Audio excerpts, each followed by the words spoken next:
আসসালামু আলাইকুম। মুক্তিযোদ্ধা ৭১ চ্যানেলে আপনাকে স্বাগতম। আজ আমি জানাবো বীর মুক্তিযোদ্ধাদের ৪,০০০ টাকা ভাতা বেড়েছে তার বিস্তারিত।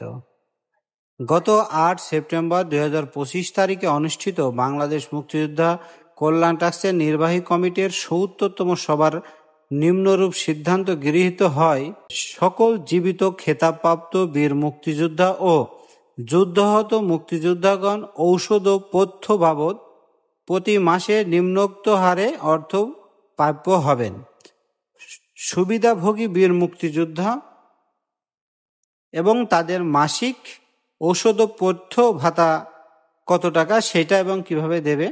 বীর মুক্তিযোদ্ধা, বীর বিক্রম, বীর উত্তম ও বীর প্রতীক, এই ৩ ক্যাটাগরির মুক্তিযোদ্ধা যারা রয়েছে তারা ৪,০০০ টাকা করে মাসে পাবে। এটা ঔষধ ও পথ্য বাবদ, কিন্তু ভাতার যে টাকা পায় সেই টাকার সাথে যুক্ত হবে।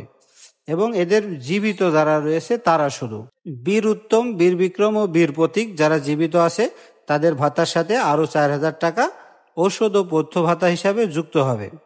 তারপরে রয়েছে বীর মুক্তিযোদ্ধা যারা যুদ্ধাহত, এ, বি ও সি শ্রেণী। এই ৩ শ্রেণীর মুক্তিযোদ্ধা যারা রয়েছে এ, বি ও সি, যারা জীবিত রয়েছে তারা পাবে ৪,০০০ টাকা প্রতি মাসে তাদের মাসিক ভাতার সাথে সংযুক্ত হয়ে এই ঔষধ ও পথ্য বাবদ টাকাটা পাবে। তারপরে রয়েছে যুদ্ধাহত বীর মুক্তিযোদ্ধা ডি শ্রেণীর। ডি শ্রেণীর যারা যুদ্ধাহত বীর মুক্তিযোদ্ধা রয়েছে তারা পাবে ২,০০০ টাকা করে প্রতি মাসে ঔষধ ও পথ্য ভাতা বাবদ, এবং এই টাকাটা প্রতি মাসে যে সম্মানী ভাতা পায় সেই টাকার সাথেই যুক্ত হয়ে আসবে।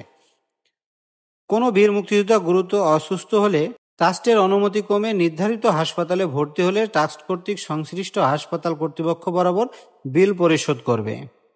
নির্বাহী কমিটি উপরোক্ত সিদ্ধান্ত অনুযায়ী সকল জীবিত খেতাবপ্রাপ্ত বীর মুক্তিযোদ্ধা, যুদ্ধাহত মুক্তিযোদ্ধাগণ রাষ্ট্রীয় সম্মানী ভাতার সাথে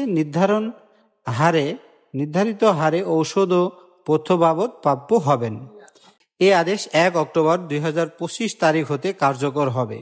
এই তারিখের পর চিকিৎসা এবং ঔষধ ক্রয় সংক্রান্ত কোনো বিল প্রদানের আবেদন গ্রহণযোগ্য হবে না। গুরুতর অসুস্থর ক্ষেত্রে সিদ্ধান্ত ২ অনুযায়ী ব্যবস্থা নেওয়া হবে। যথাযথ কর্তৃপক্ষের অনুমোদন ক্রমে এ আদেশ জারি করা হলো। যুদ্ধাহত বীর মুক্তিযোদ্ধা বা খেতাবপ্রাপ্ত মুক্তিযোদ্ধা হোক বা সম্মানী ভাতাপ্রাপ্ত বীর মুক্তিযোদ্ধা হোক, যারা জীবিত আছে সবাইকে এটা দেওয়া উচিত ছিল, কারণ সবাই এখন প্রবীণ এবং বয়স্ক।